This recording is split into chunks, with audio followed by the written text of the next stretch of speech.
I'm Tracy. I have met a few of you, but obviously most of you I don't know. I flew down here from Portland. That's where I practice currently, and have been practicing there for the last 7 years. I thought I'd start a little bit with a little bit more of my background this morning, and then start the presentation with some history and background for Kampo Fukushin, and then hopefully we'll get into some abdominal palpation by this afternoon, if not right before lunch. Okay, so it'll be mostly lecture this morning. In terms of sound, how are you guys doing? You having a hard time? Yeah, okay. So how's this? Does that work?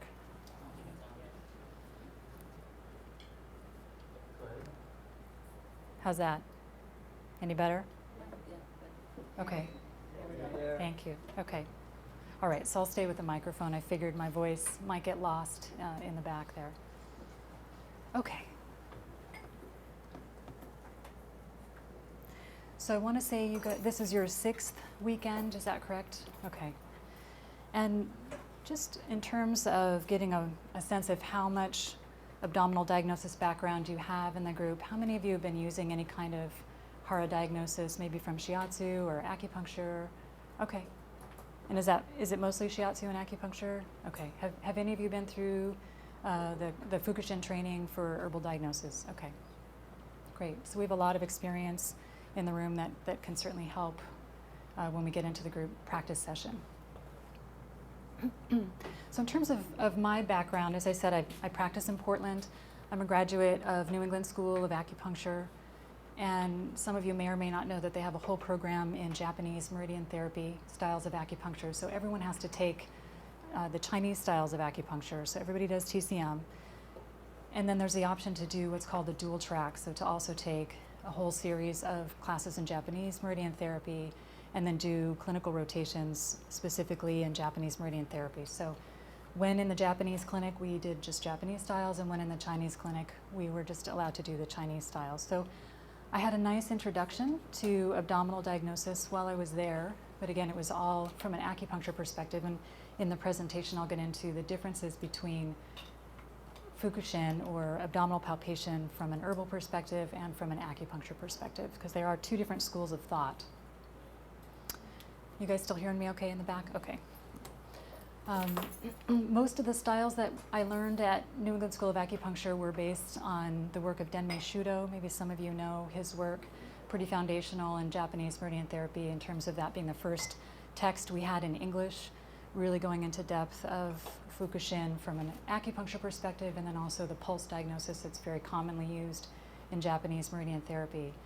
Also had a fair amount of background in Monica's work, Yoshio Monica, with the extraordinary vessel diagnostic system.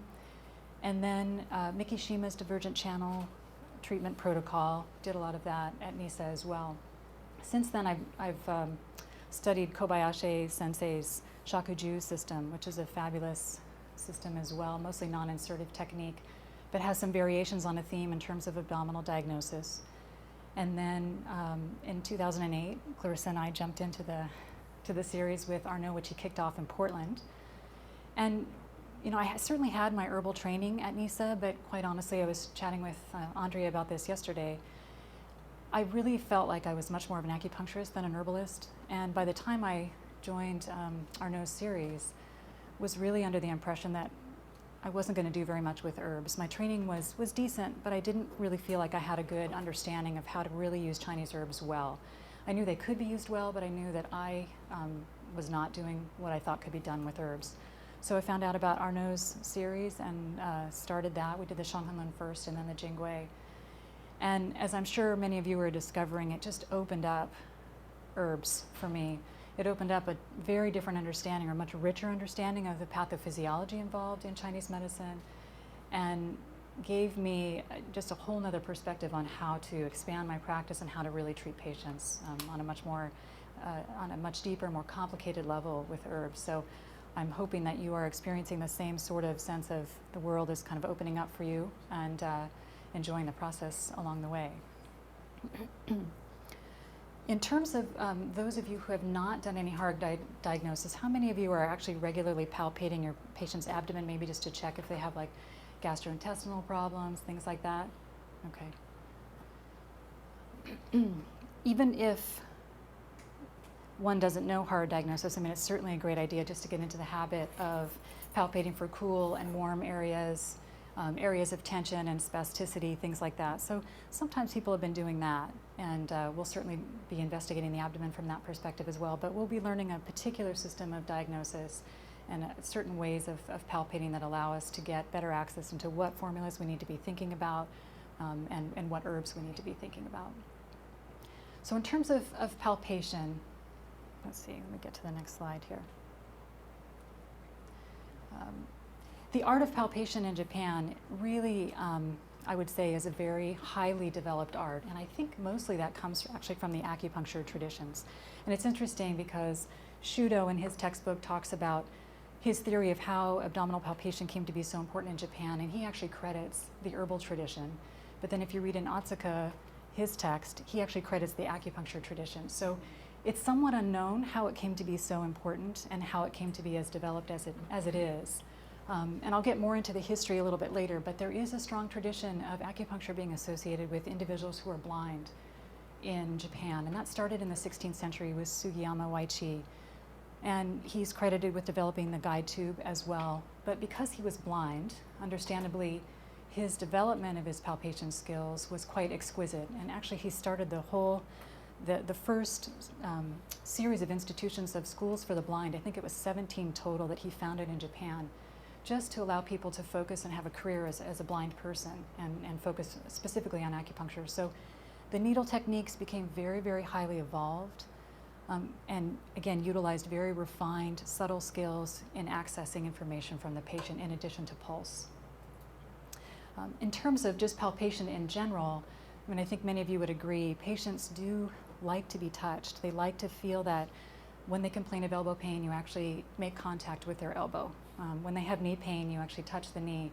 And you know, as we all know, that part of the art form of medicine has kind of gone by the wayside. I mean, often we hear our patients say, I went into the doctor for my ankle pain and he didn't even touch my ankle, didn't even look at me. Or, and that's not always the case, but I think you would agree maybe that we hear that a lot, that patients are not being touched. And so there is a certain bond that gets created when you start to touch your patient. And especially when you start to touch the abdomen, I think it puts you in a very different relationship with your patient. And especially if your skills are good, you can create much more of a sense of trust and rapport with your patient. The other thing is that when they start to see the changes in their abdomen, they really kind of buy into the treatment process more effectively. They can't feel what we're feeling in the pulse, but they definitely can feel changes in their abdomen, certainly from week to week, or for those of you who practice Japanese meridian therapy where you're looking for changes in the abdomen in the midst of the treatment. They see that and they are impressed by it and excited and very curious. And so for those of you for whom this is a new process, you will find that this really opens up your practice to start to use the abdomen in your palpation.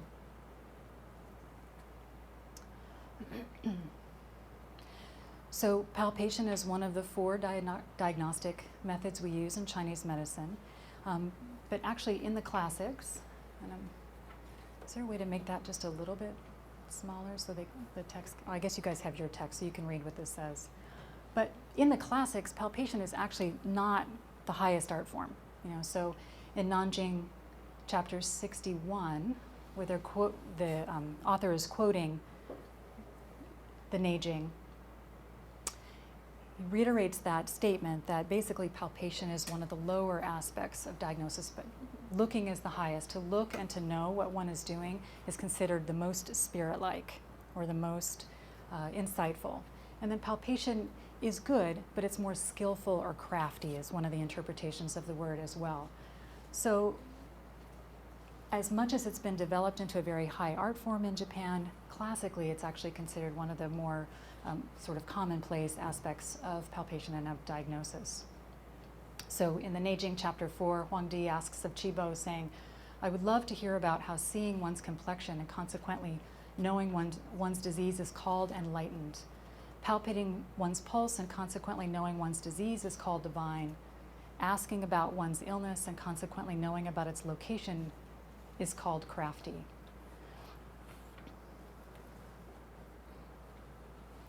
So what is the hara? If you had to define what constitutes the hara, how would you what parts of the body are you considering or assuming that that includes?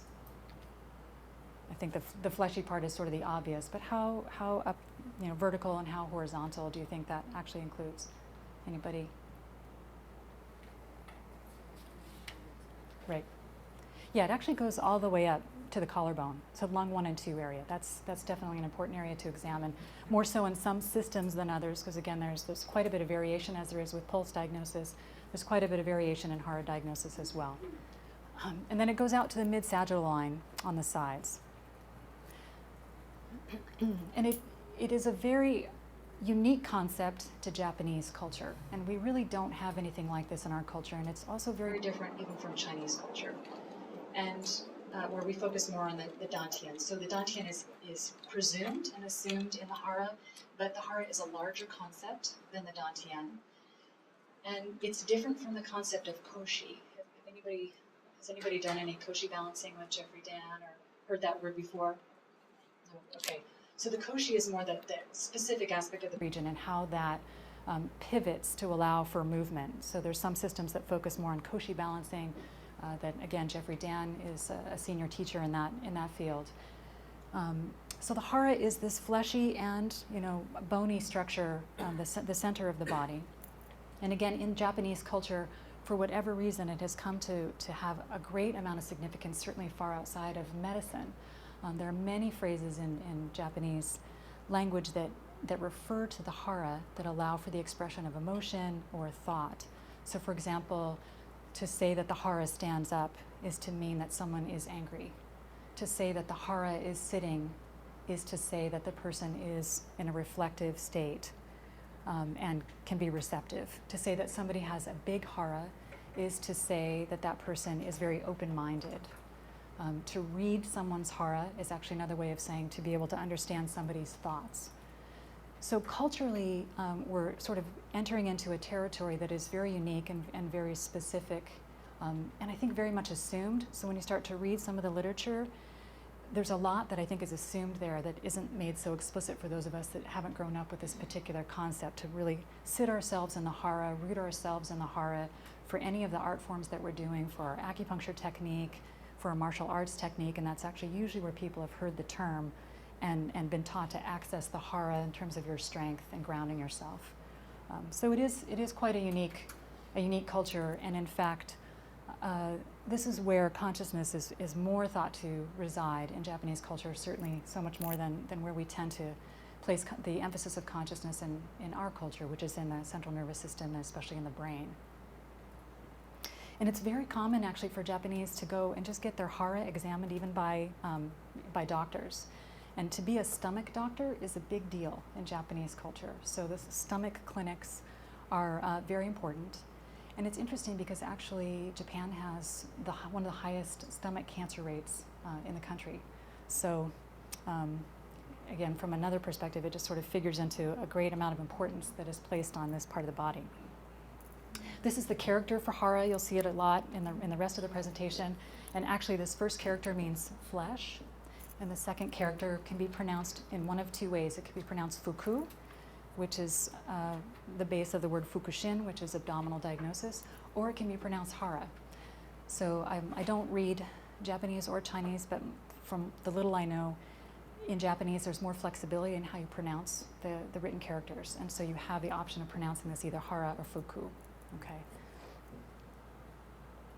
So before we start talking about pathology in the hara, I think it's really important to talk about what constitutes a healthy hara. What do we want to see in our patients, and certainly in ourselves as we're cultivating ourselves in this practice of medicine. And the number one thing that gets talked about is luster. And this is a very interesting word because it implies something that's visual, but I will tell you that the word luster is used a lot even by blind acupuncturists. They look for luster even though they aren't able to use their eyes to experience the luster. So they'll feel the luster in the skin. So it's a quality in the skin that has a certain kind of resilience to it. It has a certain luminous quality to it. And I just wanted to share with you a passage from Suen chapter 10, just to kind of clarify this idea of luster a little bit more. So those with a complexion green like juice from grass will die, and those with a complexion green like the wings of a kingfisher will live. Yellow like trifoliate orange will die, and those with yellow like the belly of a crab will live. Those with the color black like soot will die, and those with black like wings of a crow will live. And red like stagnant blood, that's a color of death, versus the comb of a cock's, the comb of a cock. And then white like a skeleton will die, but white like lard will live. So that gives you a sense of the kind of visual quality that we'd be looking for. But then again, if one is not sighted, then you'd be looking for that kind of quality with your fingertips to give you some guidance. So luster, elasticity, resilience in the abdomen. Another sort of way to think about it is to think of a baby's abdomen. Okay, so it's kind of got a roundness and a natural fullness, but it's flexible. You can push into the abdomen and then you release your fingers and it bounces back. So a six-pack abdomen, while highly revered in our culture, is not a healthy hara. It's very dried out, and we'll talk about that abdominal presentation in a few slides. It's too striated. There's not enough yin there in the abdomen, so that's not the ideal abdomen. So some specifics with regard to a healthy hara, again, so the skin is smooth and lustrous. It should be uniform in temperature. I mean, probably those of you who've been palpating the abdomen, very often you find the warmer above and really cold below. Okay, so if anything, a reverse of that would certainly be better, but ideally you would have a universal temperature in the abdomen. CV12, it is natural for it to be slightly depressed in the linea alba, just slightly. If it's very caved in, that's going to be more pathological and a sign of weakness in that particular segment of the abdomen, which is associated with earth. And I'll show you a map of that in a few slides. So, by extension, the whole renmai the upper renmai tends to be a little bit dipped, and that's just by virtue of the tension in the fascia along the linea alba. So that again would be normal. The umbilicus should be uniform in shape. Okay, so it shouldn't be sunken, it shouldn't be popping out, it shouldn't be sort of shaped in different on one side to the other. And some acupuncture traditions will talk about a really tiny umbilicus being a sign of someone who probably didn't get enough nourishment while they were in the womb. CV6 should be springy and resilient. It is normal to feel at a deeper level at CV6 some pulsation. Now, that's the aortic pulsation, but classically it is talked about as the sign of the pulsing between the kidneys. So that's the triple warmer energy. So you want to be able to feel a little bit of pulsation there, but we'll talk about pathological pulsations later on. So the left side should be a tiny bit stronger, more resilient than the right side of the patient's abdomen. So the left side is, again, in the acupuncture system, is more associated with wood, the right side with metal. This is if the emperor is facing south, then this, from one perspective, although Arnaud and I have had conversations about this, but from one perspective, so the sun is rising on from the east, rising up on this side of the body, and then descending on the right side of the body. So this side should have a little bit more resilience to it, very slight. So I talked about the pulsing. And then subcostal elasticity, that's a sign of good, strong, healthy lung qi. This is where you're going to see a lot of pathology show up subcostally, but you should be able to get your fingers in and they should bounce back out. They shouldn't sink, and neither should there be resistance in that particular area. Okay. And the costal arch, so the relationship between the ribs, should be at about 60 degrees. If it's less than that, that typically is kind of a constitutional deficient, a tendency towards deficiency. If it's wider than that, that's a constitutional tendency towards excess. Okay. Any questions on that? Or observations that are similar or different? Okay.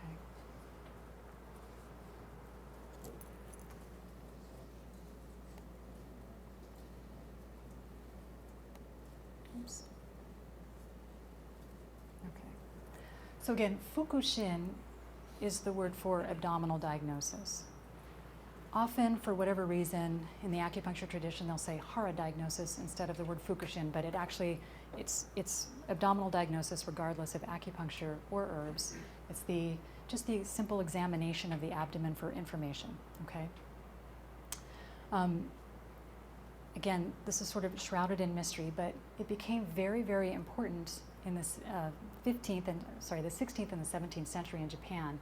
So clearly in the classical text, there's references to palpating the abdomen, but it's actually not very clear. There's not a lot of very specific direction, like palpate here at this depth. You're not going to find any of that. There's some very rudimentary maps that were given and some basic information, some little pieces here and there in the Shanghan and the Jingui, but it's not like you get this start to finish system at all. There's really mostly a lot of tradition that comes from the classical text that evolves over time.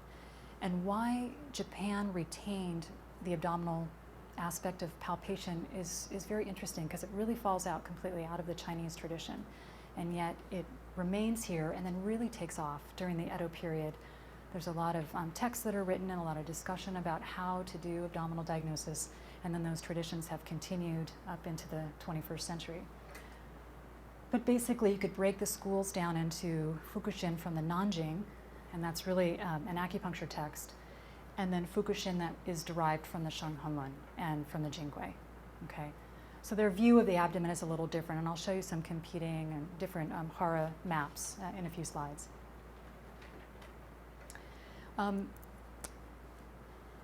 Typically in acupuncture, you're going to be coordinating the abdominal diagnosis with pulse diagnosis in order to arrive at what's called a sho.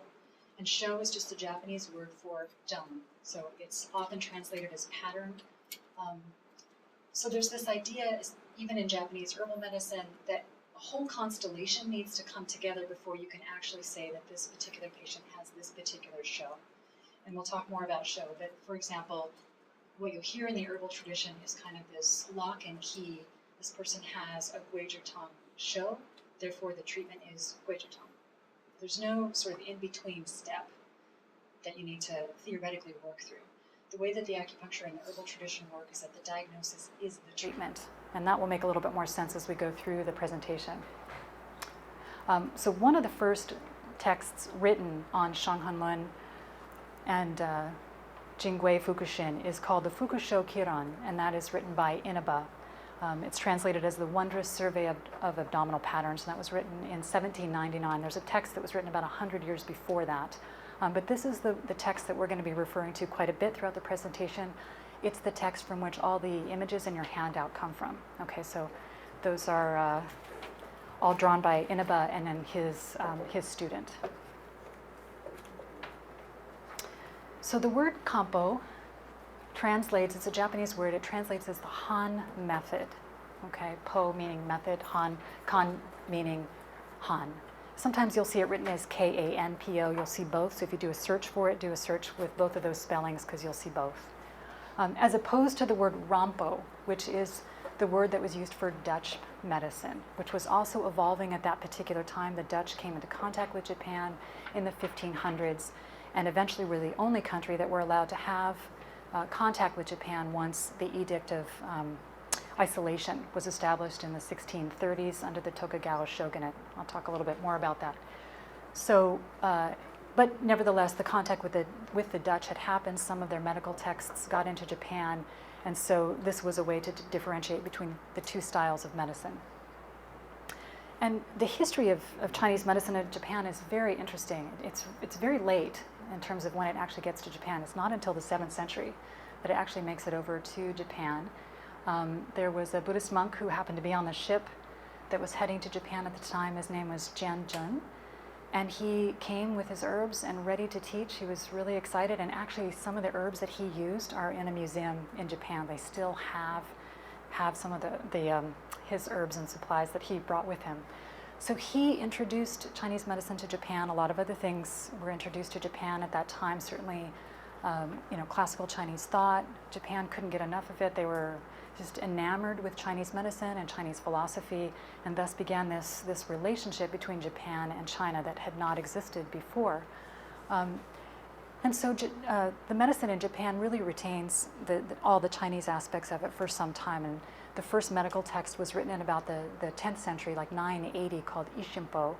And that, again, was just a recapitulation of everything that had been transmitted from China. Not any real kind of unique Japanese contribution for some time. And essentially, Kampo tends to adhere really specifically to the Shanghan and to the Jingui, to classical ideas in Chinese medicine. And there's some interesting reasons for that. One is that not long after the Ishinpo was written, there was a period of isolation that happened between Japan and the rest of the world. This happens twice. And it's because of this isolation that Japan is left with Zhang Zhongjing and Sun Simiao. So they actually received transmission of Sun Simiao's work as well when the medicine first got to Japan. So they sat with those traditions for a couple of centuries, and then dialogue was opened again with the rest of the Eastern world at the time. So there's this tendency for older ideas to have percolated for a long time in Japan without the influence of the newer stuff that was happening in the Ming Dynasty. Okay. Historically, the word Kampo has been used to include both Japanese herbal tradition and acupuncture and moxa, but technically the word for acupuncture and moxa is actually Shinkyu, Shin being the Japanese word for gen, which is needle, and Kyu being the word for moxa. So sometimes in some texts, when you're reading, it's a little unclear, like, are they talking about just herbs, or are they talking about herbs and acupuncture? It's not always clear, especially if you're reading medical anthropology texts. They don't necessarily define it. As outsiders, they're not making that distinction as much. So, but currently, it tends to refer specifically to the herbal tradition in Japan. Something interesting that happened in Japan is that there was a total separation that happened between herbal medicine and acupuncture, starting with the Meiji era in 1860 with the effort at modernization. And so what you have in Japan today is that only MDs can actually practice herbal medicine.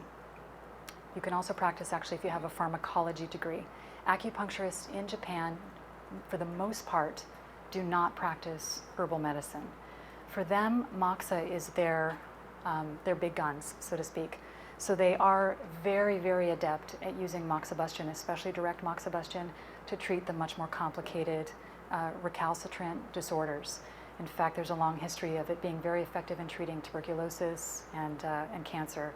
A lot of the Japanese meridian therapists will talk about having tuberculosis as a child and remember getting moxa treatments on their back and being cured even of coughing up blood. So those worlds have been separated, and again, if you start to delve into the history of these two traditions, you'll find that one tradition often doesn't talk about or refer to the other, even though they were going through similar stressors at the same time, especially at the beginning of the 20th century, as there was an attempt to shut down Kampo, an attempt to shut down acupuncture. They both were fighting for their existence, but it's difficult to see whether or not they were helping each other out that much. There was already quite a separation between the two traditions. So currently, and I think this started in 1976, with the resurgence of Kampo in the 20th century, at least 148 formulas are covered by the National Healthcare Plan. And I've read a variety of statistics on how many doctors actually practice Kampo medicine. In some texts, I've found that 90% of gynecologists use Kampo. Up to 50% of total MDs will use Kampo medicine in some way, shape, or form. And nevertheless, the training is a little bit hard to come by. So it's not actually, the training actually isn't in the medical school. You have to step outside of the medical school to get the training in Kampo. So it's not as though there are actually a lot of people who are very, very good and very dedicated to Kampo. Some people are just using the formulas because they're sort of culturally known formulas to work. In fact, probably the most common formula that's used in Japan is Gugentang. That's sold over the counter, and it's for chronic shoulder tension. You'll meet older people who've been taking Gugentang for like 20 years. Probably the second most popular formula is Xiaochai Hutang. Gets used all the time. And then Guizhi Fulingwan is the other really popular formula, often used as a post-surgery formula. So since 1985, there's been a huge step up in the amount of research that's being done with Kampo. So from 85 to 95, over 300 studies that have been published on Kampo. So it's really gaining speed, and I think gaining respect again after having gone through a period of decline. Okay. So the Edo period, how many of you have very much of a sense of Japanese history, or, okay, samurai fans, samurai film fans? The Edo period is a fascinating period in Japanese history, and I go into this because it gives you a nice sense of context for why some of the things are the way that they are. But it was from 1603 to 1868, and it was the Tokugawa shogunate commenced the start of the Edo period. He was an interesting guy, so somewhat paranoid in many ways, and it essentially cut Japan off from the rest of the world starting in about the 1630s with this edict of isolation. And so again, what that did for Japan is it forced this deep development and high art in all of actually all the fields of art. So flower arranging, sword technique, everything kind of escalated and elevated to very, very refined versions of itself because there's no outside influence coming in.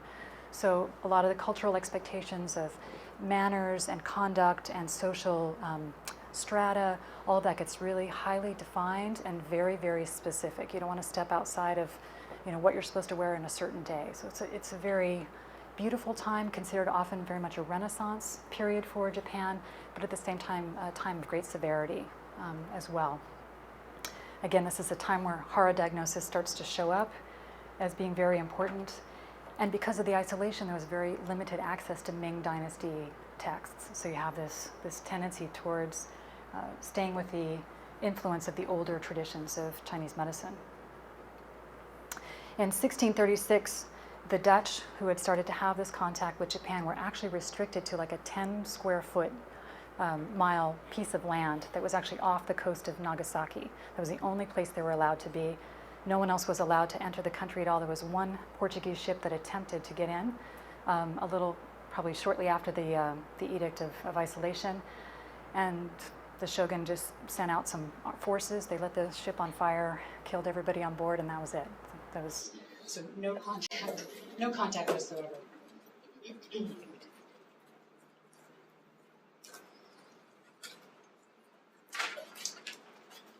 So there are two main herbal schools, two compo schools. The first one is called the Goseiha, but that one starts before the Kohoha. And the Goseiha was essentially started by Toshiro. So he went to China and studied for some time. It's called the School of Later Generations. Okay, so they are not only influenced by Zhang but also by the Jinyuan dynasty. And so the tonification of the spleen tonification school and those schools of the Jinyuan dynasty are very much come into this particular school of herbal medicine. So they bring that medicine back to China, having studied there for about 10, 12 years. And this gentleman, Manase Dosan, studies with them and really takes the medicine to another level. He establishes a school, and this is the first time that kind of original Japanese thought starts to be interjected into the Chinese tradition.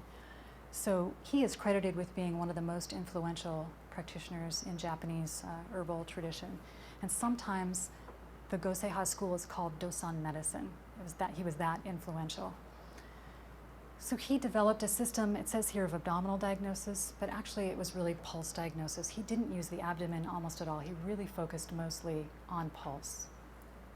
And again, he adopted the ideas of the Jinyuan dynasty, and so was influenced by the ideas that developed during that particular time, that the herbs go to a particular channel, a lot of the theorizing and the new developments in herbal medicine that were happening at the time.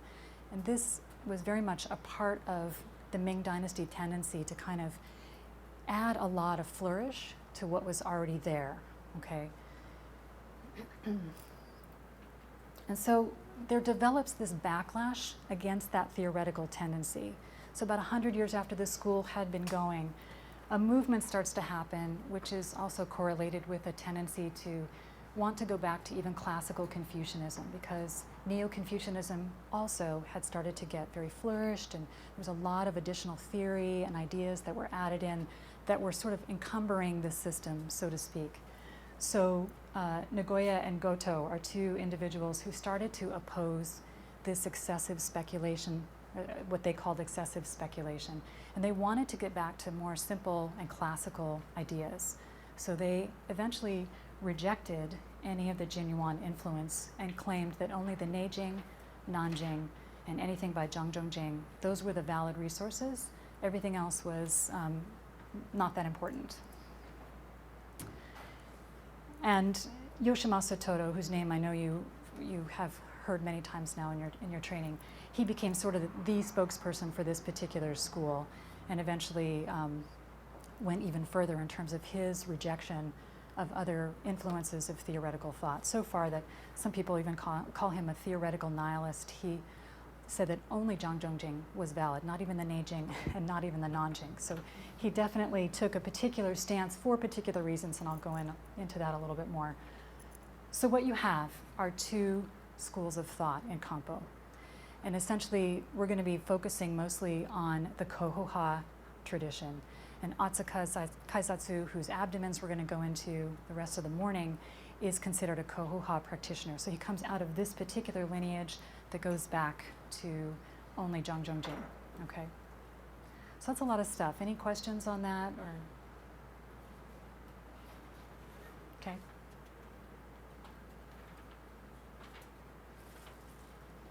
Let me just check here.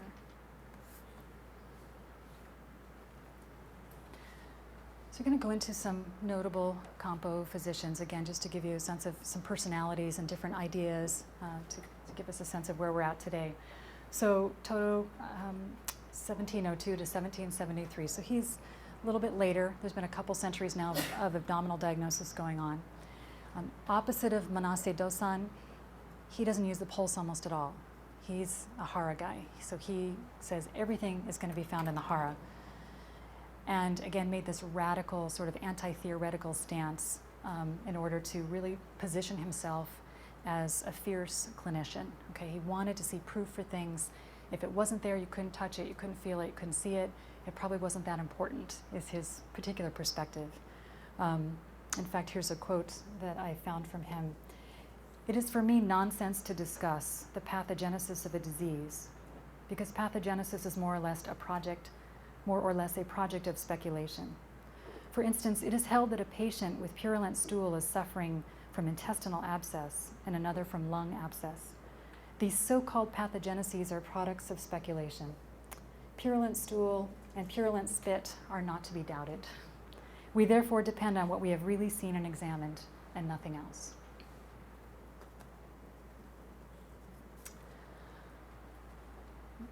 So he initially was a doll maker. He didn't actually start studying Chinese medicine until he was in his 40s, and he became a student of Yamawake. And he's an interesting gentleman because he did the first modern dissection in Japan. He first dissected an otter and then did a human dissection. And this really kind of shocked the medical world at the time. He also was in contact with some Dutch physicians, and so used their anatomy texts. And when he saw how similar his findings were to what were written about in the Dutch anatomy texts, he was like, wow, and became somewhat of a skeptic on the philosophical tradition that he had been handed, from traditional Chinese medicine. So similar personality in that way to Todo's concern with we're getting too far afield here. Let's get back to the basics in a sense. So again, he denies all sources except Zhang Zhongjing, and really focuses on clinical skills.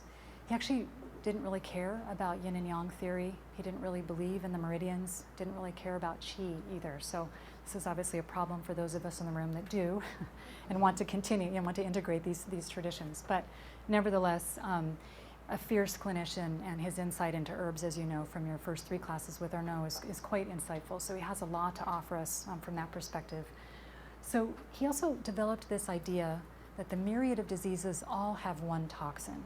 And this comes from a focus on this filter of qi, blood, and fluids. So it's kind of simplifying all theory into looking at it from, is this a qi problem, is this a blood problem, or is this a fluid problem?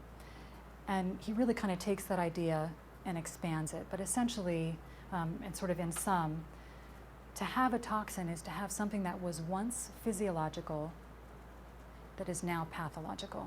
Okay, so blood that is in the wrong place or in the wrong amount in a certain place, blood is normally physiologic, but you get too much of it in one place, it is now a toxin. It is now something that must be expelled. It is now the cause of the disease. Okay, same with fluid, same with stuck qi. Okay.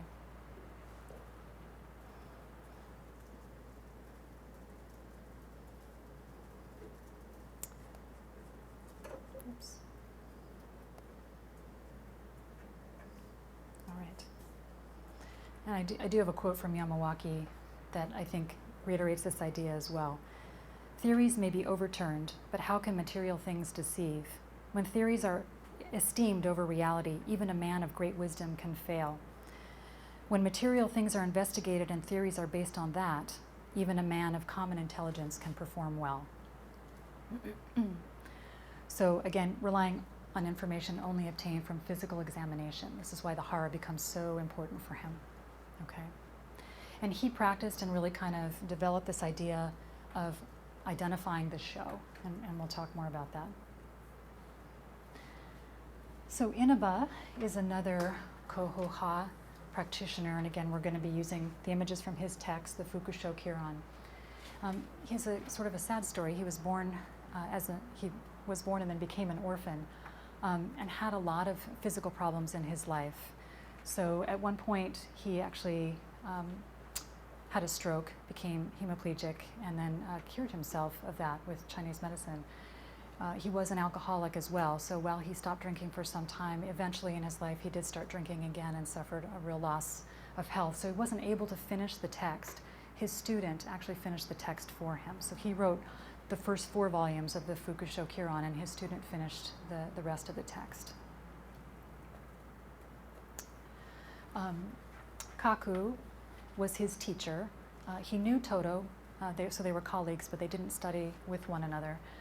So he also was a famous physician and allowed Inaba to study with him. He tried to take Inaba under his wing and help him, but again, in the end, Inaba sort of went his own way. But his student who finished the text for him was Wakuta, and again, he's the co-author. So he wrote 8 of the 12 volumes. He actually did most of the writing of the text. Okay. I mentioned the Meiji era in 1863 comes in, and there's this attempt to really modernize in Japan. I'm sure some of you have seen The Last Samurai with Tom Cruise. That film is really about the end of that era, this particular moment in time where there's this massive transition that's happening in Japan, and this attempt at overnight, stop everything that we've been doing and let's do it all differently. So it was a really kind of violent transition, I think, culturally and psychologically. And at this time, there was so much pressure to westernize that both acupuncture and Kampo really declined very rapidly. Acupuncture becomes very, very distorted to the point where they did away with meridians among the scientific, what were called then the scientific acupuncturists, and they inserted a map on the body that was simply a grid system. It wasn't even a meridian system. And it was like, okay, put a needle here if you want this to happen, put a needle there if you want that to happen. Very symptomatic, very cookbook type of acupuncture that had no basis on theory whatsoever. So acupuncture was very much degrading. And except among the blind acupuncture, so that Sugiyama tradition, that retained its classical roots. But most of the rest of acupuncture was really going by the wayside. The same thing for Kampo. So by the turn of the 20th century, there were literally a handful of individuals who were practicing Kampo, maybe 4 or 5. It was that tiny. They had tried to do a resurgence of Kampo like the 1890s, and it really didn't take. So Wada Kijiro wrote a text in 1910 and called The Iron Hammer to the Medical World. And it was his attempt to say, this is a really important medicine. We can't lose this tradition. And this text had a huge influence on many people, and especially on Otsuka. So the writing of this text was really key in the resurgence of Kampo, and MDs who had formerly rejected traditional medicine deciding to pick up the text and start to study it again. Okay. Again, similarly at this time in the 1910s and 1920s, acupuncture was just heading all the way down until Yanagiya, an individual, decided, hey, we need to go back to the classics, and started this whole movement on the acupuncture side to return to the classics, which eventually led to the establishment of Japanese meridian therapy, which is very much rooted in the classics. So this was a very influential text. Otsuka Keizetsu, whose abdomens we're going to go through, as I said, was very influenced by it. But if you read his 30 years of Kampo case studies, he shares this story where he just graduated from medical school and was setting up his practice in his hometown. And he walks by a clinic and it says traditional Chinese medicine. and this, I share the story to illustrate how much antagonism there was towards traditional ideas and traditional medicine. He reports feeling a sense of disgust in his stomach. He just felt so angry and disgusted by seeing this particular sign of somebody who was practicing traditional medicine. He obviously had a major turn in the way that he thought. He read this text, he found his teacher, Yumoto, and started studying with him, and eventually abandoned really practicing Western medicine and just practiced as a Kampo practitioner. So he's probably the major 20th century force, huge influence for what we're going to be studying this weekend. Okay.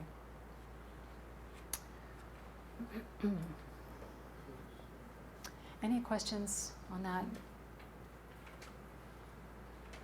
Okay. How are we doing on time? Oh, in terms of break, it's 10:15. We got started late, so. Yeah, we could take one now if you want. Okay. And then usually what we can do for lunch on Okay. Yeah. So you guys want to take a break, and then we'll come back and do more lecture? Okay.